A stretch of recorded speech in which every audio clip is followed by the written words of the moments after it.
Bonsoir et bienvenue pour un nouveau numéro de 28 minutes consacré ce soir encore aux suites du terrible attentat de Nice. Alors pour commencer, nous recevons l'universitaire Gilles Kepel, spécialiste du monde arabe contemporain et de Daesh. Ses analyses font autorité et Gilles Kepel nous alerte aujourd'hui. Le terrorisme a changé de dimension et nous voilà confrontés à un djihadisme troisième génération. Pour le combattre, il appelle l'ensemble de la société à se mobiliser. Nous l'écouterons. Notre débat portera justement ensuite sur les moyens de lutter contre le terrorisme. François Hollande a décidé de prolonger l'état d'urgence et d'instaurer une réserve opérationnelle. Mais au-delà de ces effets d'annonce, jusqu'où renforcer l'arsenal sécuritaire et quelles nouvelles réponses pour endiguer ce fléau? On en débattra et puis nous terminerons avec notre duo de chroniqueurs. D'abord François Saltiel qui décryptera le rôle joué par les réseaux sociaux pendant et après l'attentat de Nice. Puis Linda Lorrain qui nous racontera la dernière création d'un artiste militant qui œuvre pour le respect des droits de l'homme. Bonsoir Olivia Gesbert. Bonsoir Renaud. Bienvenue. Bonsoir Guillaume Roquette. Ravi de vous retrouver. Bonsoir Gilles Kepel. Bonsoir. Bienvenue, merci d'être avec nous. Vous êtes donc Gilles Kepel, politologue spécialiste de l'islam et du monde arabe contemporain. Et vous êtes notamment l'auteur de ce livre, Terreur dans l'Hexagone, genèse du djihad européen, paru il y a quelques mois et qui a remporté notamment le prix de la Revue des Deux Mondes en 2016, paru aux éditions Gallimard. Gilles Kepel, pour rentrer dans le vif de notre débat, je vous propose de commencer par écouter un extrait du procureur François Molins qui donnait une conférence de presse en fin d'après-midi à Paris et qui a donné de nouveaux éléments concernant le profil du tueur de Nice. On écoute François Molins. Depuis 8 jours, Mohamed Laouache Boulel s'était laissé pousser la barbe, expliquant, je cite le témoignage, que la signification de cette barbe était religieuse. L'exploitation de son ordinateur a également révélé d'autres recherches sur Internet, toujours depuis le 1er juillet 2016 et jusqu'au 13 juillet 2016, donc veille des faits, de façon quasi quotidienne. Recherches concernant tout d'abord des vidéos de sourates du Coran et des recherches sur les anachides. Je vous rappelle que les anachides sont des chants religieux que les organisations terroristes djihadistes, et notamment Daesh, utilisent comme outil de propagande. L'exploitation de son ordinateur, tel que je viens de vous la détailler, illustre, on peut le dire, un intérêt certain et à ce stade des investigations récents pour la mouvance djihadiste radicale. Alors, on vient de l'entendre, François Molins on commence à recueillir quelques éléments sur le profil du tueur de Nice. Qu'est-ce que ça nous dit, cette radicalisation express? Certains ont utilisé ce terme-là, de radicalisation express en à peine une quinzaine de jours. Quel sens ça a, Gilles Kepel? Ce qui est assez frappant, c'est d'abord le profil de l'individu avant de les informations qu'on a aujourd'hui, c'est-à-dire à la fois une structure psychotique déjà diagnostiquée par le psychiatre qu'il a vu en Tunisie, et puis également des comportements antisociaux, beaucoup de violence dans une vie sexuelle apparemment très riche, avec des rapports avec des hommes et des femmes, enfin des choses assez compliquées.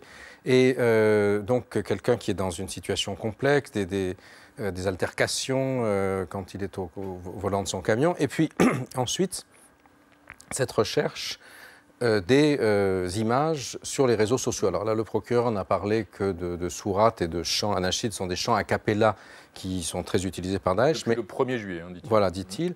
Mais ce qu'on ne sait pas, c'est s'il a regardé aussi ces vidéos, probablement, d'après ce qu'on imagine, de décapitation, de violence, qui font l'ordinaire de la djihadosphère daeshienne, si vous voulez, et qui ont une espèce de qualité pornographique. Si vous regardez ces scènes d'extrême violence, de gens qui se font décapiter, qui se font torturer, un peu comme on regarde des scènes sadomasochistes. Mais on avait dit qu'il y avait une forme de régulation, voire de censure sur Internet pour éviter ce genre d'images. De toute évidence, ça n'a pas été suivi des faits. Ah non, vous pouvez trouver ça, enfin, dès que vous avez les clés, vous pouvez trouver ça assez facilement.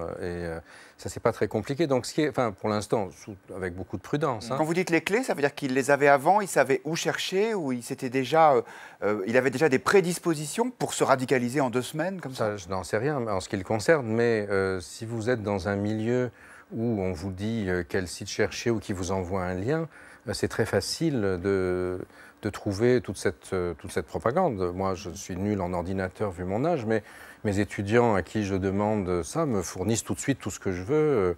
Ça ne pose aucun problème, si vous voulez. Et donc, on voit bien qu'il y a une espèce de superposition, d'une certaine façon, entre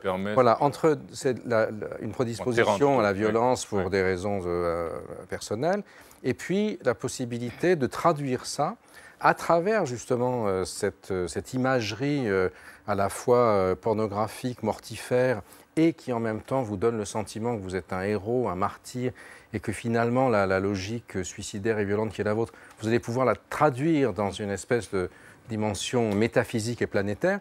Ça, on voit bien comment ce genre de choses peut, d'une certaine manière, se superposer. Maintenant, aller plus loin dans l'analyse, après le reste, c'est bien. Mais Gilles Kepel, ça vous paraît probable, une conversion aussi rapide? C'est même difficile de parler de radicalisation, vu le profil du tueur, qui était loin d'être un bon musulman avant, vous l'avez expliqué. Donc là, il ne s'agit pas de se radicaliser, c'est vraiment une conversion extrêmement rapide, non, à un islam radical. Ça n'a pas beaucoup d'importance, parce que, en fait, à partir du moment où vous êtes dans une logique selon laquelle vous allez devenir un martyr, tous vos péchés sont pardonnés. Et et c'est le cas, ça a été un débat entre divers spécialistes, par exemple, qui disaient les gars de Molenbeek, évidemment, n'étaient pas des salafistes jadis, puisqu'ils buvaient, ils allaient avec des filles, ils dealaient du shit, etc. Mais à partir du moment où vous êtes dans la logique du martyr, ça n'a pas d'importance. Ce sont des moyens pour une fin. Il y a une forme de rédemption dans le terrorisme. Bien sûr, éventuellement pour tromper l'ennemi, pas dans le terrorisme, dans le martyr. Si vous êtes martyr, vous, non seulement vous-même et votre famille, vos proches, allez au paradis. Et tous vos péchés sont effacés, puisque, au fond, vous avez, dans leur esprit en tout cas, défendu la communauté telle qu'il la fantasme, contre ses ennemis, vous avez assuré sa progression. Oui. Gilles Kepel, vous avez utilisé l'expression depuis quelques jours de djihadisme troisième génération. Qu'est-ce que vous voulez dire par là? Ça date d'un peu plus de quelques jours. En tout cas, elle est ressortie depuis l'attentat de Nice, bien sûr. Oui, vous dites qu'on est passé... Voilà. Mais il vaut mieux se répéter que se contredire. Oui, bien sûr. Non, bien sûr. Non, ce que je veux dire par là, c'est que... En quoi cet attentat relève-t-il de ce djihadisme troisième génération? Par rapport à Al-Qaïda, par exemple. Le 11 septembre, vous avez Ben Laden, depuis son bunker, qui a donné des ordres, qui a formé des gens, qui l'a envoyé, qui a payé des billets d'avion, des nuits d'hôtel, etc. Les gars sont des exécutants. Et des ordres viennent d'en haut. Et c'est ainsi d'ailleurs que les services de renseignement ont réussi. Les Français, qui ont été très bons pendant 16 ans, entre 1995 et 2012, il n'y a pas eu d'attentat en France, qui ont réussi à intercepter ces communications, à décrypter le logiciel d'Al-Qaïda. Pas un attentat pendant 16 ans en France. Et en 2005, autre chose. Il y a une critique de ce mécanisme-là qui ne marche pas, de ce terrorisme pyramidal. Et on va passer à un terrorisme réticulaire, horizontal. C'est-à-dire qu'on formate des individus qui vont très largement prendre sur eux-mêmes l'organisation des choses, la mise en œuvre de l'opération.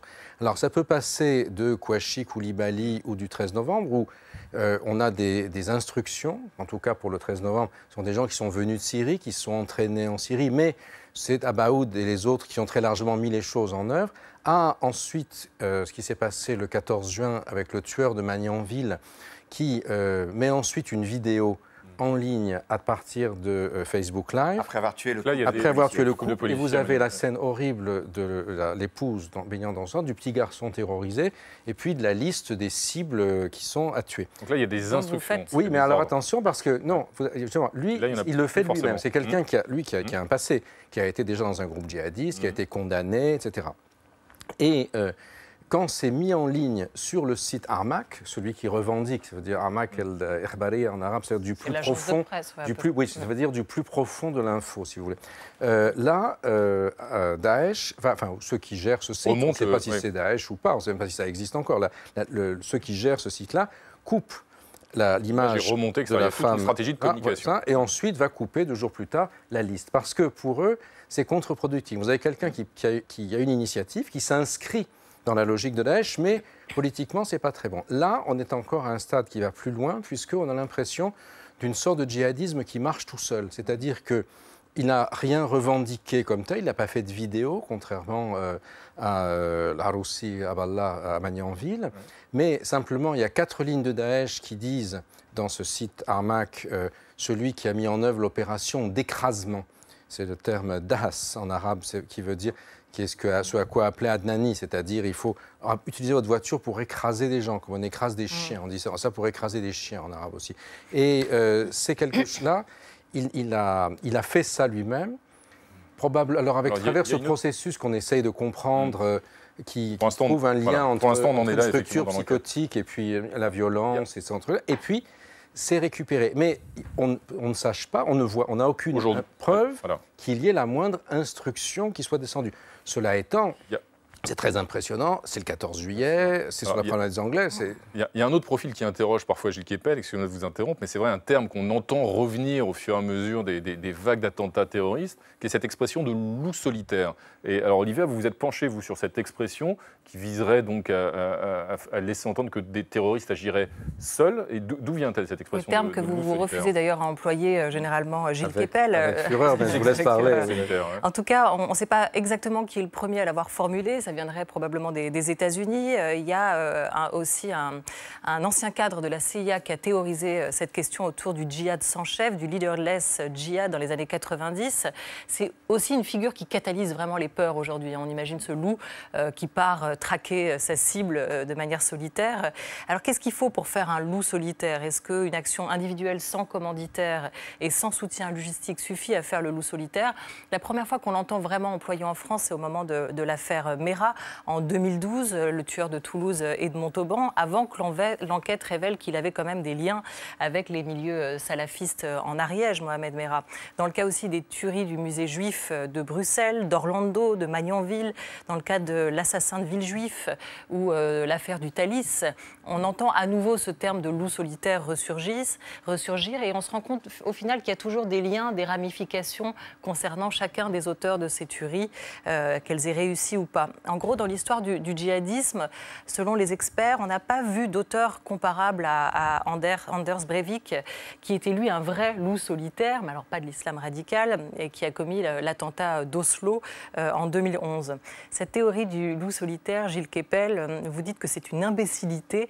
En tout cas, c'est ce que vous avez dit après les attentats de Charlie Hebdo en janvier 2015. Ça persiste. Et vous signez peut-être, on va voir, que le fait d'agir seul ne veut pas dire qu'on n'ait pas été inspiré. En même temps, vous venez de nous parler de ce qu'est pour vous ce djihadisme de troisième génération, des djihadistes formatés pour s'auto-déclencher, des djihadistes qui marchent tout seuls. J'ai vraiment du mal à comprendre la différence avec le loup solitaire. Est-ce que c'est juste une affaire de mots, de lexique? Non, non, pas du tout. Alors, ça vient en fait de l'anglais lone wolf, qui est de la façon dont aux États-Unis, finalement, on a théorisé le serial killer. C'est le tueur en série, qui est un personnage du cinéma, enfin de la vie publique américaine, mais du cinéma, etc., qui a été transposé ensuite dans le contexte européen. Oui, mais vos djihadistes de troisième génération sont pas quelque part des loups solitaires, puisqu'ils agissent sans ordre. Vous le dites vous-même, ils marchent tout seuls aujourd'hui. Non, celui-là est allé au paroxysme. Mais les gars du 13 novembre n'ont pas marché tout seuls.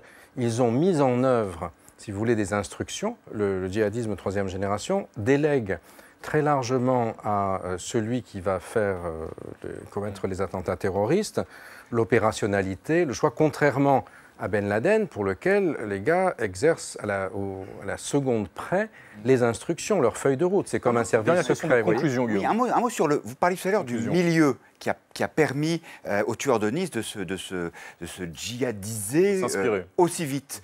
Est-ce qu'on peut agir sur ce milieu? Est-ce que, si, comme le dit Manuel Valls, le salafisme a gagné la bataille de l'islam, est-ce que ça veut dire que le milieu est de plus en plus propice pour l'émergence de nouveaux profils comme celui-là? C'est évidemment sur le milieu qu'il faut agir. Et c'est pourquoi vous avez mentionné tout à l'heure, moi, il me semble qu'aujourd'hui, et c'est un peu la polémique qu'il y a en ce moment, on a vu les hommes politiques se faire des chicayas les uns contre les autres pour s'accuser de ceci, de cela, pour se placer qui dans la primaire, qui dans la secondaire. Parce qu'on a quand même, ce qui est très frappant, une société civile aujourd'hui et un réseau familial qui, me semble-t-il, doivent agir sur ça. Il y a des enfants qui sont laissés à l'abandon, qui ne sont pas surveillés. Alors lui, ce n'est pas son cas parce qu'il venait de Tunisie, il est arrivé, il était déjà un jeune homme. Mais à Nice, par exemple, je connais bien les Alpes-Maritimes, j'en suis originaire et j'ai beaucoup travaillé sur le monde des familles de djihadistes niçois. C'était très très rare de trouver un père. C'est-à-dire, c'est des mères désemparées avec les ados qui leur ont échappé. C'est le groupe des copains, des pères PAIRS, qui dit la loi désormais, qui dit on n'est pas accepté ici, on n'est pas accepté là-bas, on va se trouver cette identité en se projetant dans l'État islamique. Et là, il y a quelque chose à faire qui est très important. Je crois, Nice, qu'est-ce que ça dit? En quoi ça fait encore un palier? C'est que plus personne dans la société française, quelle que soit son origine, sa religion, religion, etc., ne peut considérer qu'il n'est plus visé. Tout le monde est concerné. Et la réponse est dans la société et pas que dans l'arsenal sécuritaire. Oui, l'arsenal sécuritaire, il est important, bien sûr. Mais c'est aussi une prise en compte. Les brigades rouges ont été asséchées en Italie parce que la société, y compris l'extrême gauche, a dit un jour, c'est plus des camarades qui sont trompés. C'est l'affaire de tous. C'est des terreaux. C'est l'affaire de tous. Même chose en Algérie dans les années 90. On a compris effectivement votre analyse. Merci beaucoup. Merci beaucoup d'être venu ce soir, Gilles Kepel, et à très bientôt. On passe à notre débat justement sur les nouvelles réponses à apporter au terrorisme. Quelques heures après l'attentat de Nice, François Hollande a annoncé la prolongation de l'état d'urgence et la création d'une réserve opérationnelle. Mais ces mesures sécuritaires sont-elles suffisantes? Et surtout, que peut-on faire de plus et de neuf pour lutter contre le terrorisme? On en parle juste après la mise au point d'Amira Swilem.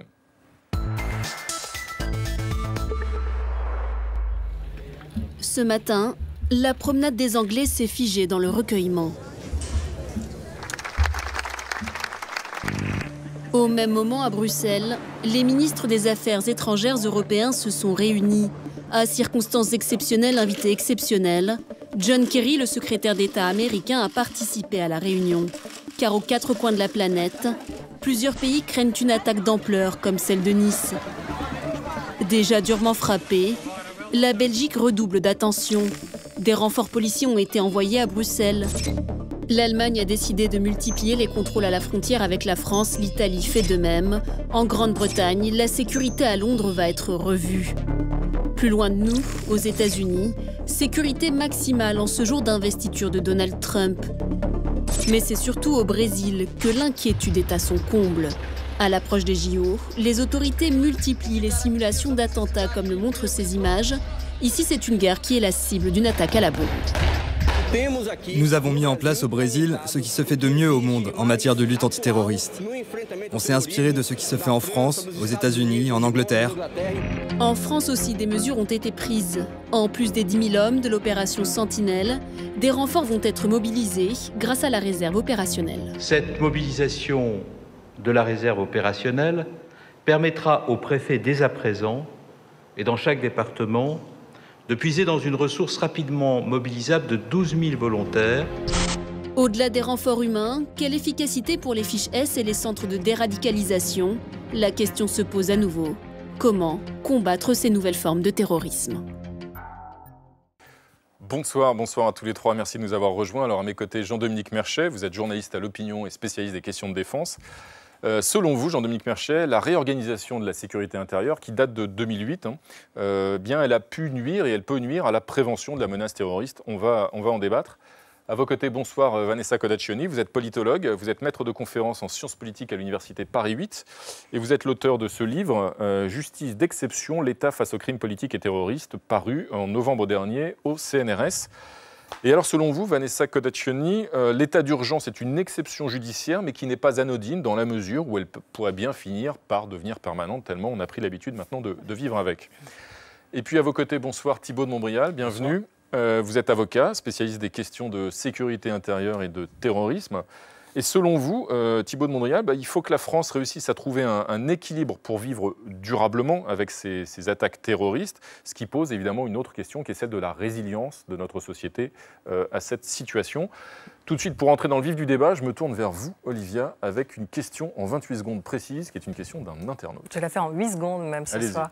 L'état d'urgence est-il réellement un moyen efficace? C'est la question que se pose notre internaute. Si je tente de la reformuler pour allonger un peu mon temps de parole, de quoi l'état d'urgence nous protège-t-il, Thibault de Montbrial? Qu'est-ce que ça instaure? Qu'est-ce que ça permet en termes de sécurité? En quoi l'état d'urgence nous protège? Alors je vais peut-être surprendre votre internaute, mais je pense que l'état d'urgence aujourd'hui, il est dépassé. L'état d'urgence dans le droit, il est en vigueur. Absolument, mais il va être prolongé. Il va être prolongé, mais en droit, l'état d'urgence est la réponse à une situation qui est une situation ponctuelle et exceptionnelle. C'est pour ça qu'il est prévu pour 3 mois. Depuis le mois de novembre, il est renouvelé de 3 mois en 3 mois. Et la question qu'on peut se poser aujourd'hui, c'est de savoir à quelle échelle est-ce qu'il faut apprécier la menace. Or, on est aujourd'hui entré dans le temps long. Tous les politiques sont d'accord, tous les spécialistes sont d'accord, qu'ils soient militaires, policiers, etc. On n'est plus face à une vague terroriste telle qu'on a pu la connaître en 85-86 ou en 95-96, avec un groupe identifié qu'il était inéluctable qu'on finisse par arrêter. On est face à un mouvement de fond qui est mus par des jeunes qui sont essentiellement des Français, qui sont issus d'une communauté qui est importante sur le territoire national et dont certains membres se radicalisent.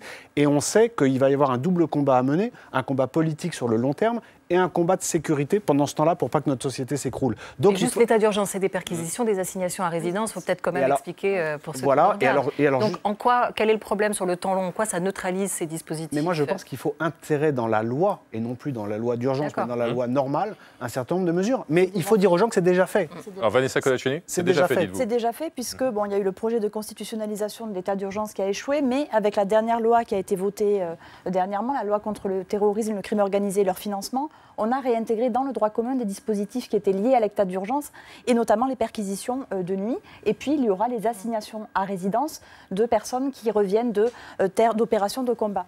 Et ce qu'on peut dire sur l'état d'urgence, c'est qu'en réalité, on va le reprolonger pour 3 mois et on va réinstaurer les perquisitions qui avaient été enlevées dans la précédente prolongation. Donc, on va un petit peu renforcer cet état d'urgence, mais qui ne sert pas à grand-chose. On l'a vu. Sur le temps long, on voit très bien qu'il y a très peu de procédures judiciaires et que malheureusement, on ne peut pas empêcher ce type d'attentat. Cet état d'urgence, on l'a vu le 14 juillet à midi, François Hollande avait annoncé qu'il allait s'achever comme prévu le 26 juillet. Et puis, dans la nuit après l'attentat de Nice, il a annoncé finalement qu'il serait prolongé 3 mois supplémentaires. Ça a participé aussi d'un certain nombre de critiques qui se sont élevées dans la classe politique d'une part et dans l'opinion à l'endroit de la politique du chef de l'État et du gouvernement contre le terrorisme. Oui, et ces critiques, elles sont de toute évidence partagées par un nombre important de Français, puisque 67% d'entre eux, c'est notre chiffre du jour, 67% des Français, selon un sondage IFOP paru ce matin dans le